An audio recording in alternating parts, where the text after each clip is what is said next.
yeah, as you said, it's very exciting. বাংলাদেশের সাথে এবার আমাদের খেলাটা খুবই রোমাঞ্চকর হবে বলে আমি মনে করছি। আমরা বাংলাদেশের বিপক্ষে খুব একটা খেলি না, বিশেষ করে এখানে বাংলাদেশে তো আরোই না। তাই এটি আমার এখানে প্রথমবার এবং আমি জানি অন্য অনেক ছেলেরও এটাই প্রথম। Gold's Gym across 30 plus countries. With over 700 plus locations worldwide. Train anywhere, belong everywhere. এই সিরিজটি নিয়ে আমরা ভীষণভাবে রোমাঞ্চিত।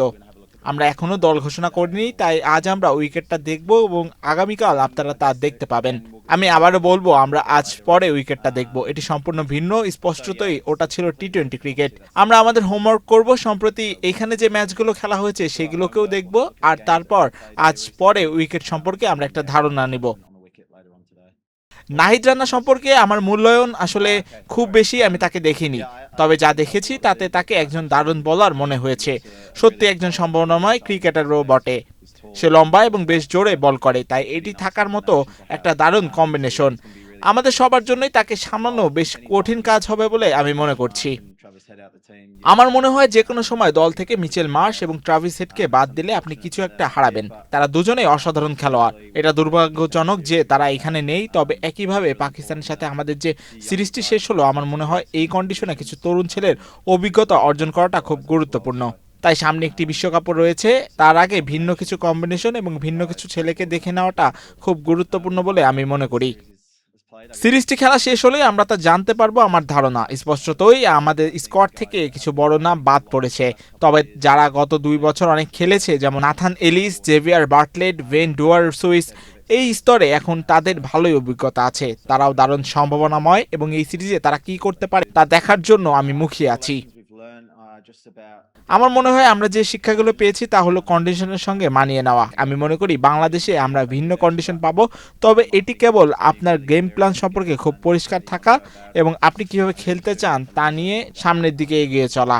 আমার মনে হয় আমরা যে শিক্ষাগুলো পেয়েছি তা হলো কন্ডিশনের সাথে মানিয়ে নেওয়া। এছাড়া আমরা এখানে হওয়া নিউজিল্যান্ড সিরিজটিও দেখেছি। মনে হচ্ছিল উইকেটে কিছুটা ঘাস ছিল, নতুন বল কিছুটা মুভ করছিল এবং এটি স্পিন বান্ধব হওয়ায় পেস ও সিম বান্ধব ছিল। আমরা সেটা মাথায় রাখবো, তবে আমরা যে কোনো কিছুর জন্য প্রস্তুত আছি। নাথান আমাদের দলের একজন অত্যন্ত গুরুত্বপূর্ণ খেলোয়াড়। আমার মনে হয় গত কয়েক বছর ধরে সে সত্যিই নিজেকে মেলে ধরেছে এবং আমরা তাকে যে ভূমিকায় দেখেছি সে তা লুফে নিয়েছে। তার কাছে সব রকমের বৈচিত্র্য রয়েছে, তবে সে অবিশ্বাস্য রকমের দক্ষ এবং খেলার 3টি ফেজেই বল করতে পারে। আমি আশা করি এই সিরিজেও সে একটা বড় ভূমিকা পালন করতে পারবে। এছাড়া আমি মনে করছি বাংলাদেশের সঙ্গে খেলাটা সবসময় চ্যালেঞ্জিং। আমি মনে করি তারা খুব ভারসাম্যপূর্ণ একটি দল। আপনারা নিজেদের ঘরের মাঠের কন্ডিশনে খেলছেন, আমাদের অনেকের আগেই এখানে আসেনি, তবে আমাদের যা আছে তা হলো এক বিশাল আত্মবিশ্বাস। আমার মনে হয় এটি একটি দারুণ সিরিজ হতে যাচ্ছে আমাদের জন্য। I know our guys are really excited, and we're excited to get out there and play in these conditions. No, I wouldn't say that. I haven't looked that far ahead, to be honest. I've sort of, obviously there's guys missing, and I'll step in when I need to. But I'm really proud to be able to sit here and captain my country over the course of these last few series. So yeah, it's really special for me. It's nice. We've got a relatively inexperienced group, and I think that's pretty fun. It's a lot of fun for these guys coming and playing in different conditions. So I'm just trying to take all the experience in and yeah, just grow. I think it's always challenging when we played Bangladesh. I think they're a very well-rounded side. Obviously, you're in your home conditions.